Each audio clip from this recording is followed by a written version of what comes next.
Untuk penyusunan SKP dan kemudian penetapan kinerja itu kan seperti yang sudah dijelaskan oleh Pak Kasubdit kemarin, prosesnya seperti ini ya Bapak Ibu sekalian. Jadi saya juga paham gitu sebenarnya Bapak Ibu sekalian sudah semangat gitu untuk nyusun SKP. Tapi kok belum bisa nyusun juga gitu ya. Kemarin sudah dijelaskan timelinenya. Jadi secara umum memang sejak pemerintahan baru kita ini penetapan RPJMN, RPJMD itu kan baru Februari ya. Dan kemudian ada klausul di peraturan terkait ini di mana renstra instansi itu harus dikeluarkan maksimal 5 bulan ya kalau nggak salah ya. Jadi isunya ini kan berkembang terus. Tadinya bulan Juli Renstra Kementerian sudah jadi, mundur terus sampai akhirnya baru kemudian di Oktober draft Renstra. Jadi benar seperti yang disampaikan oleh rekan-rekan SSPJJ kemarin, sebenarnya kemarin itu baru draft Renstra. Tapi paling tidak secara uraian pekerjaannya sudah bisa kita kunci gitu ya. Tinggal penyesuaian di target-targetnya. Nah, Renstra ini kan ada dua ya. Jadi Renstra Kementerian, terus kemudian turun menjadi Renstra Unit Organisasi. Renstra ini kan 5 tahunan ya. Kemudian diturunkan menjadi PK. PK itu tahunan, penetapan kinerja tahunan. Yang kemudian kalau kita ngacu ke aturan di Permenpan 06 2022 itu, PK itu akan menjadi SKP-nya pimpinan tinggi kita. Jadi siapa yang punya PK itu punya SKP. PK uraian pekerjaan yang ada di PK-nya akan menjadi uraian di SKP-nya. Terus kemudian akan turun ke SKP Jabatan Administrasi. Ini adalah satu level di bawah pejabat yang memiliki PK tadi, dan kemudian turun ke fungsional. Nah, ini yang nanti akan saya jelaskan, harus hati-hati ya. Harus hati-hati. Kenapa? Karena pada saat menurunkan dari jabatan administrasi ke fungsional untuk tahun 2025 ini kita ada evaluasi yang berbeda dengan 2024 kemarin. Jadi yang sebelah kanan ini ada sasaran program, sasaran strategis itu punya Pak Menteri, dari Renstranya Pak Menteri, sasaran program itu punyanya unit organisasi, dinas. Terus kemudian turun ke sasaran kegiatan itu punyanya unit kerja atau unit pelaksana teknis, kemudian turun ke administrasi dan fungsional. Nah, ini yang kemarin sudah dijelaskan, kemudian yang sudah dijelaskan kemarin oleh SSPJJ, di mana tahun ini ada istilah PK awal dan PK revisi. Jadi sebenarnya ketika teman-teman SSPJJ kemarin kami diskusi sebelum kegiatan ini menyampaikan bahwa ini PK awal dan PK revisi hanya perubahan nomenklatur saja, saya agak lega gitu ya, kenapa? Karena sebenarnya hanya apple to apple aja. Apple to apple tuh maksudnya jumlahnya sama gitu ya, yang berbeda hanya narasi sama capaian targetnya, satuan targetnya. Nah, sehingga dengan adanya PK awal dan PK revisi, maka nanti akan ada 2 SKP untuk pimpinan unit kerja, Kasatker, dan PPK. Tapi kalau untuk pegawai yang ada di bawah struktural, di bawah Satker dan PPK, nanti selama tidak ada mutasi, yang bersangkutan cukup buat 1 SKP saja, hanya proses. Nah ini ya, jadi PK awal untuk SKP triwulan 1 sampai dengan 3, PK revisi untuk SKP triwulan 4. Jadi pertama-tama kita akan fokus di PK awal dulu, berarti SKP triwulan 1 sampai 3 dulu. Nah, terus kalau untuk yang pimpinan unit kerja, JPT Pratama, Madya, Kepala Balai, itu kita mengingatkan kembali ada namanya perspektif. Kalau di administrator, Jafung pelaksana itu namanya aspek. Nah, kalau untuk di JPT Pratama atau pimpinan unit kerja, Kepala Balai itu harus memenuhi 4 perspektif.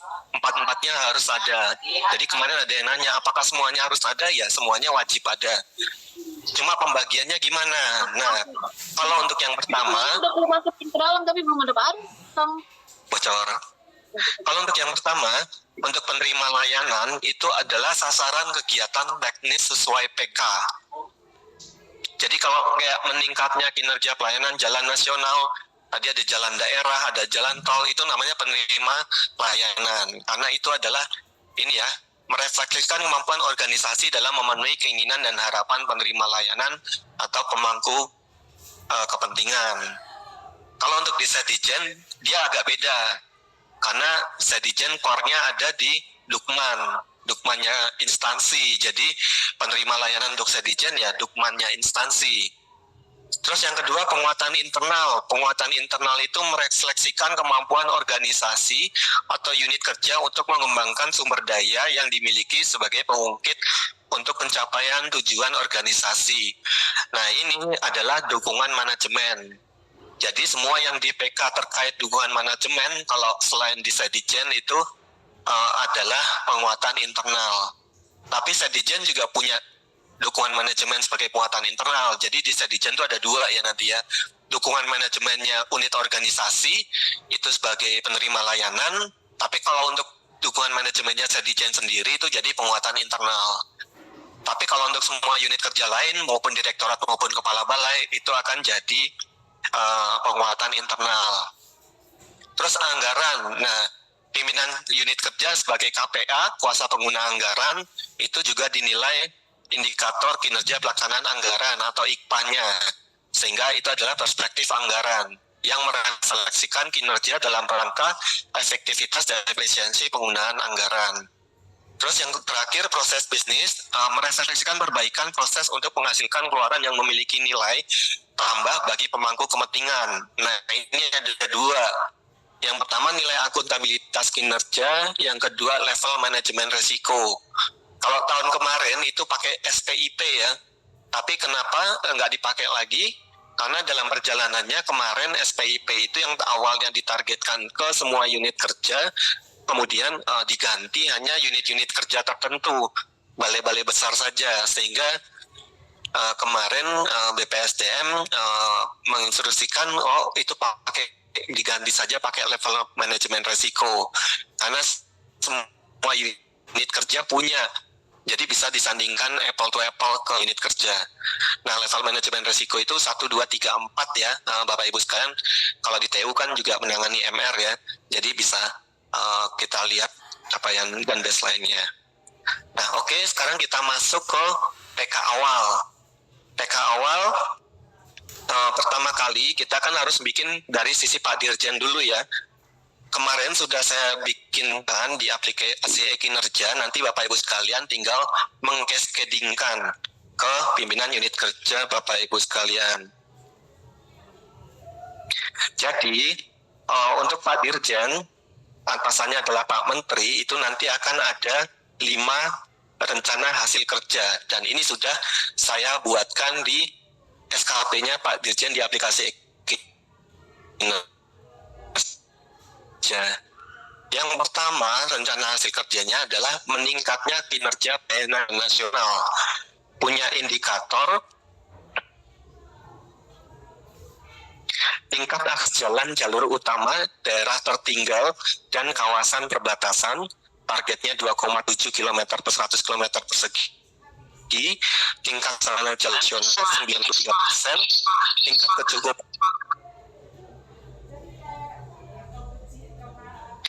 tingkat kecukupan jalan nasional 88,92, tingkat pencapaian target jalan nasional yang berkeselamatan. Terus kalau yang kedua, RHK-nya meningkatnya kinerja pelayanan jalan tol, indikatornya panjang jalan tol yang beroperasi, meningkatnya konektivitas jalan daerah, indikatornya tingkat pencapaian kinerja peningkatan konektivitas jalan daerah. Terus meningkatnya kualitas proses bisnis, indikatornya tingkat pencapaian kinerja proses bisnis penyelenggaraan jalan dan jembatan. Kemudian RHK meningkatnya dukungan manajemen Kementerian PU dan tugas teknis lainnya. Indikatornya tingkat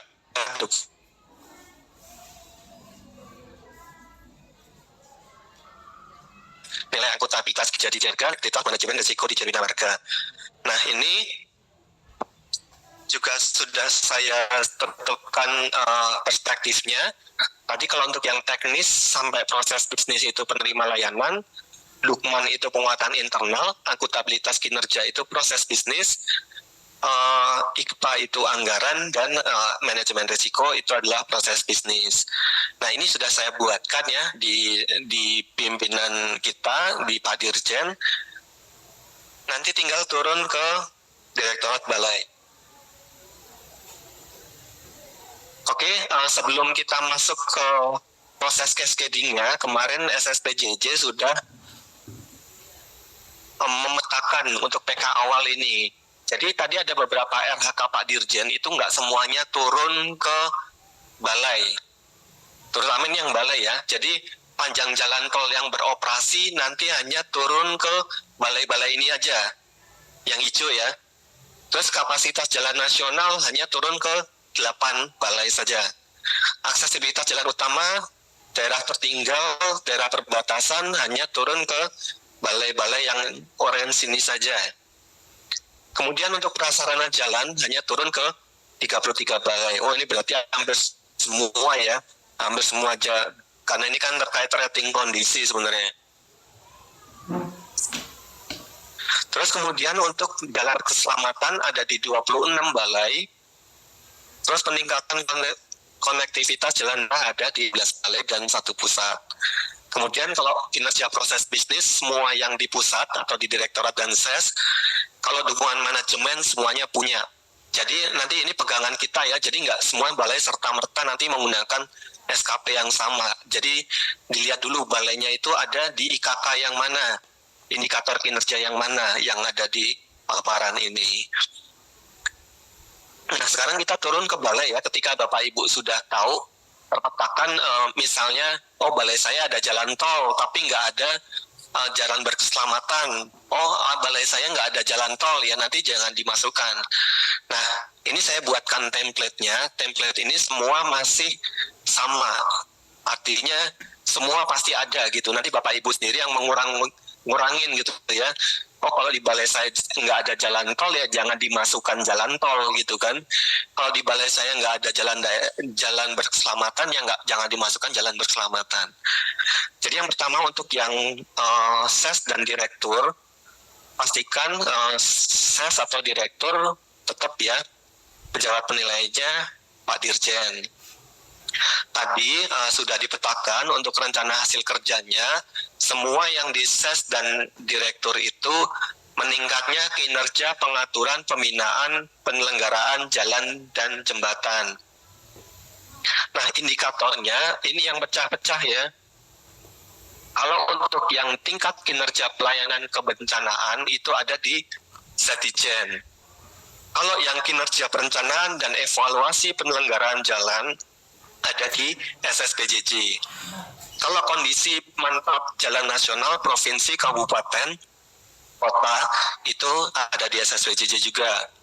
Kalau kinerja pembinaan pelaksanaan pembangunan jalan ada di Direktorat Pembangunan Jalan. Kinerja pembinaan pelaksanaan pembangunan jembatan ada di Direktorat Pembangunan Jembatan. Tingkat kinerja pembinaan pelaksanaan preservasi jalan dan jembatan ada di preservasi 1 dan 2. Kalau kepatuhan intern dalam penyelenggaraan jalan ada di Direktorat Kepatuhan Intern. Tingkat kinerja pembinaan keteknikan bidang jalan dan jembatan ada di Direktorat Bina Teknik.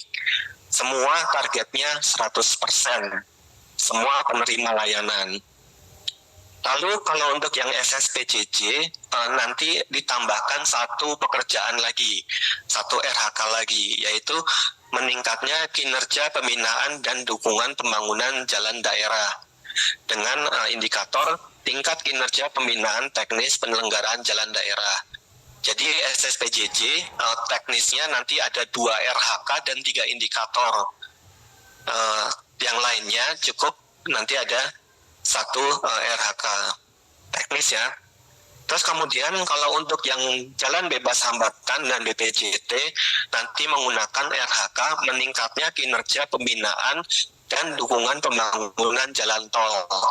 Indikatornya kalau untuk JBH tingkat kinerja pembinaan teknis jalan tol. Kalau sekretariat BPJT dan kepala BPJT-nya tingkat kinerja pengaturan pengusahaan jalan tol. Targetnya 100% penerima layanan.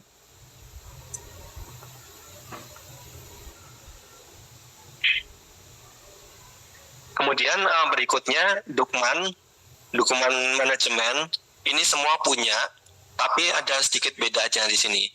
Kalau untuk yang Setijen, tadi sudah saya sampaikan, dukungannya adalah dukungannya Dijen Bina Marga dan Sesdijen sendiri. Sehingga kalau untuk Setijen, ada dua dukman, yaitu Dijen RHK dukmannya Dijen Bina Marga, ini sebagai penerima layanan. Terus kemudian sama seperti unit kerja lainnya ada dukmannya unit kerja, direktorat atau unit kerja. Dengan ini adalah penguatan internal, perspektif penguatan internal. Terus kemudian ada terkait dengan RHK meningkatnya akuntabilitas kinerja, terus kemudian indikator kinerja pelaksanaan anggaran dan level manajemen risiko. Ini nilai akuntabilitas kinerja, nilai indikator, dan level tingkat efektivitas sebagai indikatornya. Nah, targetnya adalah baseline tahun sebelumnya. Kalau Bapak Ibu sekalian mau tahu baseline tahun sebelumnya, kalau untuk yang pelaksanaan anggaran bisa dilihat dari IKPA, capaian IKPA 2024 ya. Kalau AKIP, akuntabilitas kinerja, bisa dilihat dari nilai AKIP 2024. Nah, ini koordinasi sama Rentek atau KPIJ-nya. Kalau IKPA berarti sama petugas petugas IKPA ya, petugas IKPA. Kalau level manajemen risiko, nah ini kan juga Bapak Ibu yang di TU juga sudah mendapatkan nilai manajemen risiko unit kerja ya. Jadi pakai capaian 2024. Dan nggak ada ini ya, nggak ada kayak dulu kan ada lebih besar dari itu, nggak perlu. Cukup masukkan saja nilainya. Nah, kemudian untuk yang di balai, tadi sudah saya sampaikan, balai ini memetakan dulu indikator kinerja yang ada di balainya itu apa saja. Nggak semua balai punya jalan tol, nggak semua balai punya jalan berkeselamatan. Nah, kalau sudah tahu pemetaannya, nanti RHK-nya akan ada 7. Yang pertama, meningkatnya kinerja pelaksanaan pembangunan dan preservasi jalan pada wilayah kerja balai apa. Ini balai teknis dulu ya, balai pelaksanaan dulu. Indikatornya akan ada capaian tingkat aksesibilitas jalan jalur utama, daerah tertinggal dan perbatasan, capaian tingkat kondisi prasarana jalan nasional, capaian tingkat kecukupan kapasitas jalan nasional, dan capaian target jalan nasional yang berkeselamatan. Ini targetnya 100% penerima layanan. Terus kemudian untuk balai-balai yang memiliki jalan tol sesuai dengan peta yang tadi, tingkat kinerja pelaksanaan dukungan konstruksi jalan tol, kemudian tambahkan lagi RHK meningkatnya kinerja pembinaan dan dukungan pembangunan jalan daerah dengan indikator tingkat kinerja pelaksanaan dukungan pembangunan jalan daerah.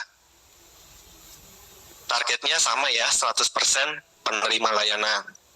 Kemudian sama untuk dukungannya untuk BPJN atau balai mana, indikatornya tingkat kualitas dukungan manajemen 100%.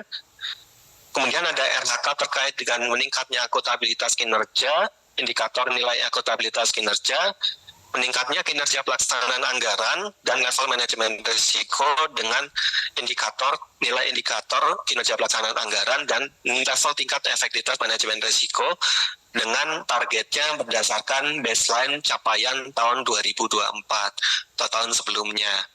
Ya, ini perspektifnya.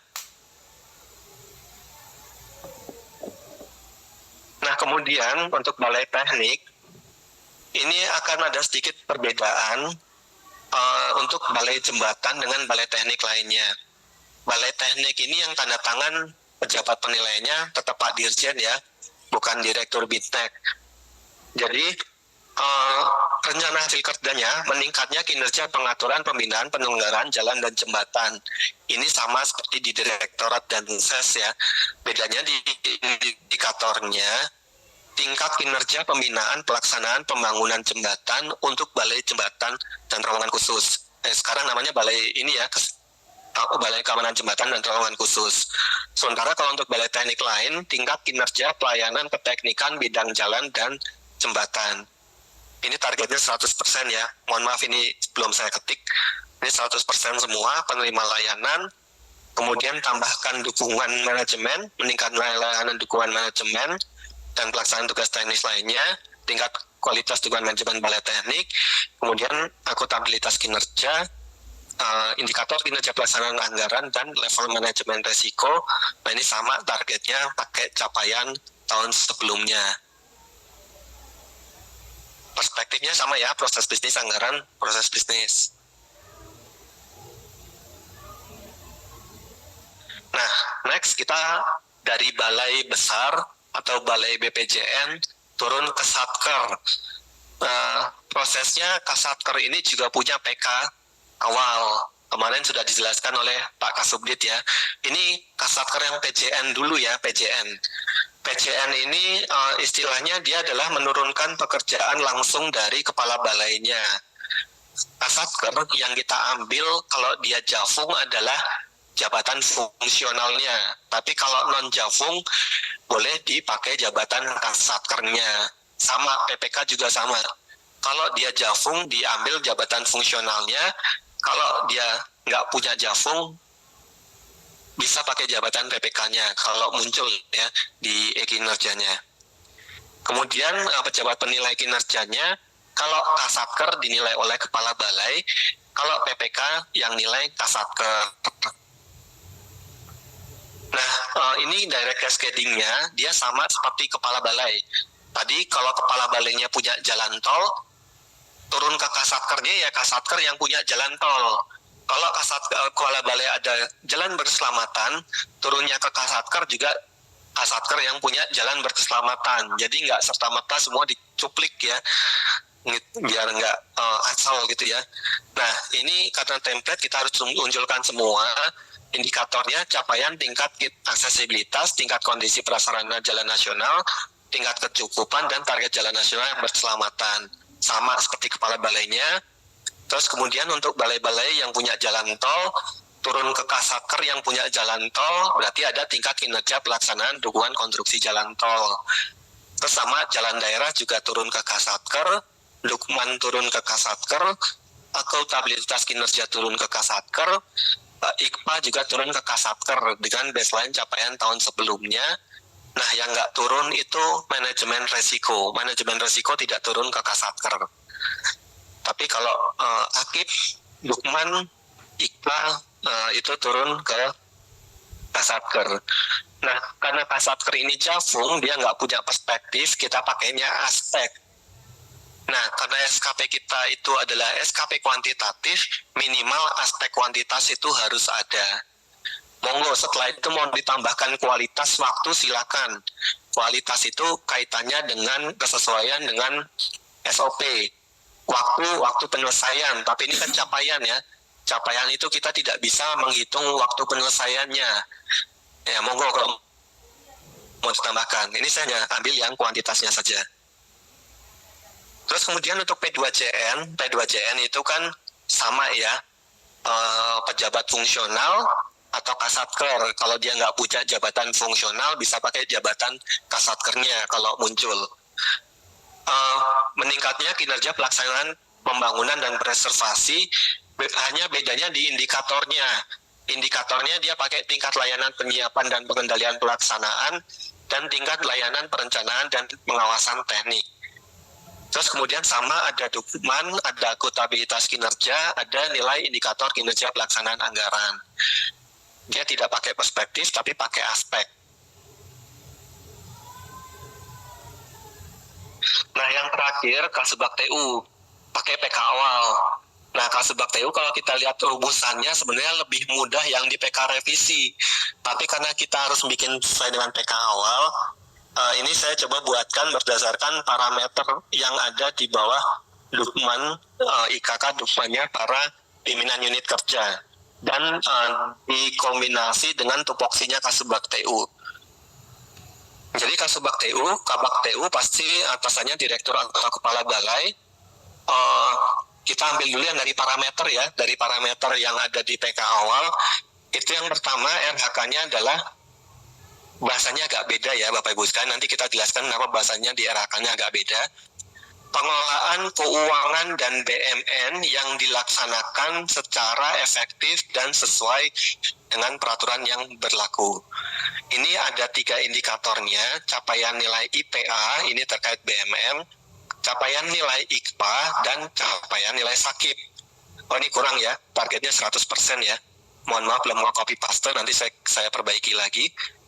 Terus yang kedua, layanan kepegawaian yang diselesaikan tepat waktu dan sesuai dengan peraturan yang berlaku dengan indikator tingkat kinerja layanan kepegawaian target 100%. Kemudian pengelolaan kearsipan yang dilaksanakan secara efektif dan sesuai dengan peraturan berlaku dengan indikator tingkat layanan pengelolaan kearsipan. Nah, setelah selesai, kita tambahkan yang ada di TUSI tapi tidak ada di parameter. Contohnya di sini adalah urusan tata usaha dan rumah tangga yang terkelola dengan baik dengan sesuai dengan peraturan yang berlaku dengan indikator tingkat layanan urusan tata usaha dan rumah tangga.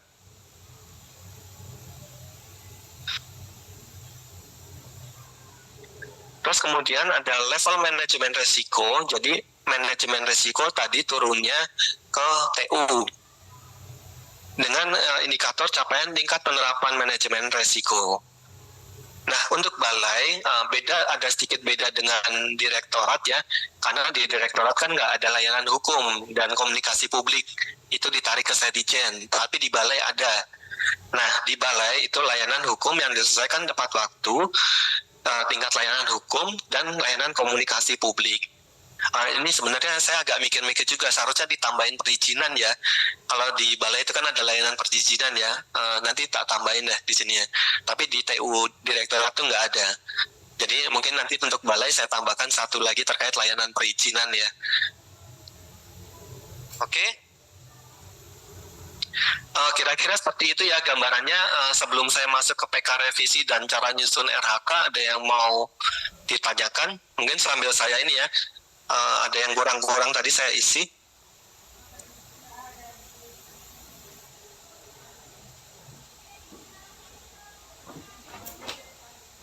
Ya, silakan.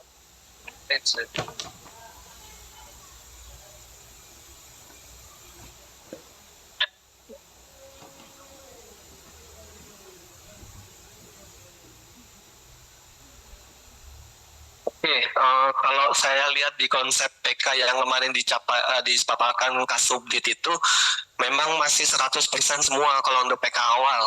Baru nanti di PK revisi dia angkanya ada angka sesuai dengan yang kemarin sudah didiskusikan oleh rekan-rekan SSPJJ ya. Jadi kayak misalnya Dukman itu kan 85,76. Nah, itu nanti untuk yang PK revisi. Tapi kalau untuk yang PK awal, memang kalau kami lihat dari paparan dan konsep PK awal yang disampaikan SSPJJ kemarin di angka 100%.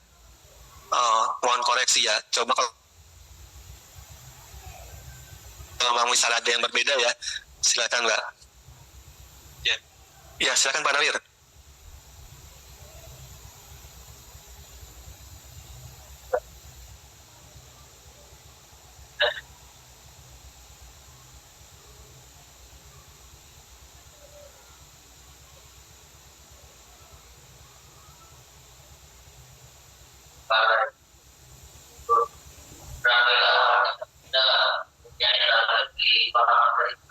Berapa persen?